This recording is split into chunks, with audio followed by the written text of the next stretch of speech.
A ver, vamos a empezar con una pregunta que de primeras puede sonar un poco a locura, ¿eh? ¿Se le puede enseñar historia a un niño de 3 años?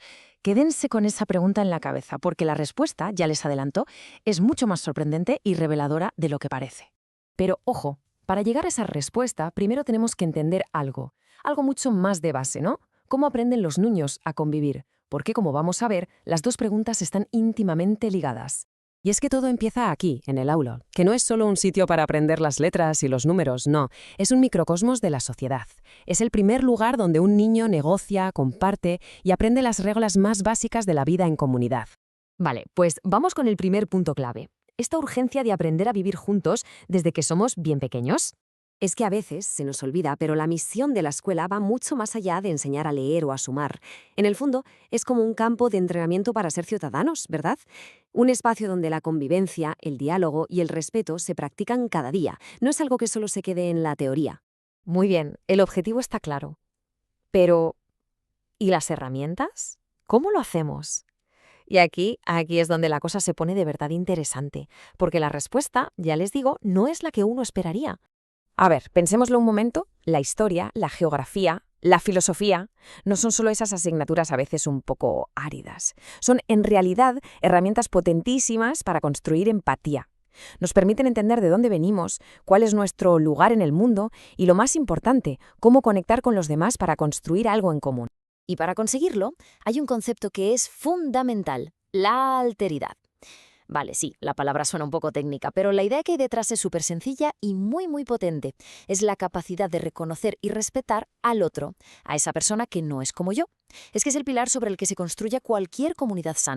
Y esto nos lleva a una idea genial de una filósofa, Anne Sharp, el pensamiento cuidadoso, que no se trata solo de ser muy lógicos, sino de pensar con empatía y con respeto. Es un tipo de pensamiento que no solo procesa información, sino que también tiene en cuenta el impacto que tienen los demás.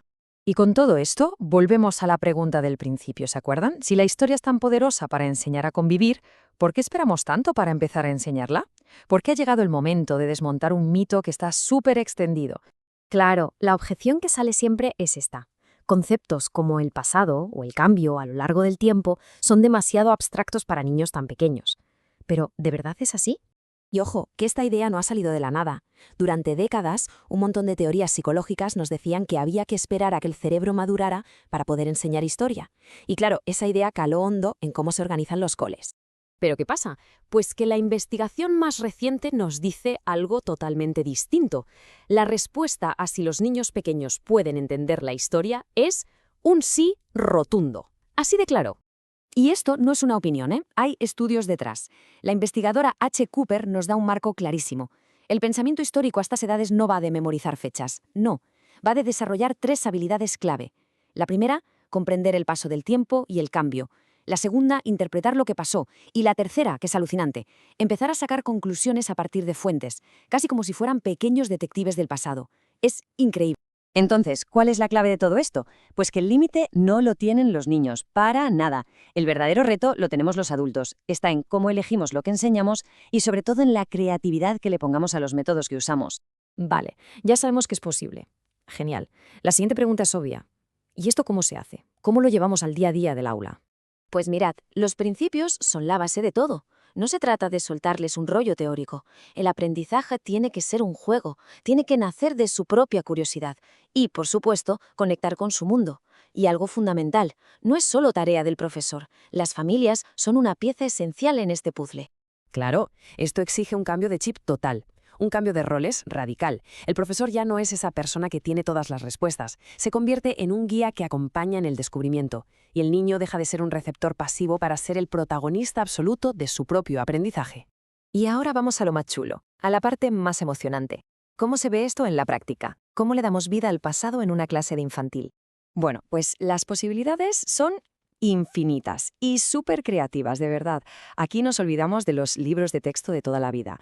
Hablamos de crear museos en la propia clase, de hacer excavaciones arqueológicas en el patio del cole o de viajar en el tiempo a través del teatro.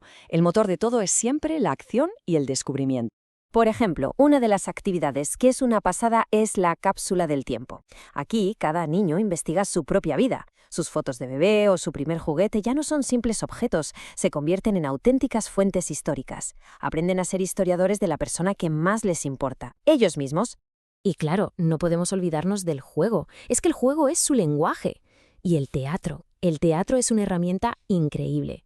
Al dramatizar cómo vivía la gente en el pasado, no solo están aprendiendo datos, están desarrollando empatía. Se ponen literalmente en la piel de otros. Y eso construye un puente emocional que es capaz de cruzar el tiempo. Bueno, y todo esto que hemos visto nos lleva a la gran conclusión, al porqué de todo este esfuerzo. Porque al final, de esto va todo. Cada vez que un niño entiende un poquito mejor el pasado, ya sea el suyo o el de otros, está poniendo un ladrillo para construir un futuro con más empatía, más justo. El aula se convierte así en un taller donde se forja día a día ese futuro compartido. Y para terminar, nos quedamos con la pregunta más importante de todas, una que va más allá de cualquier método o asignatura. Al final, la verdadera cuestión es, ¿qué tipo de ciudadanos estamos formando? Y sobre todo, ¿para qué clase de futuro los estamos preparando?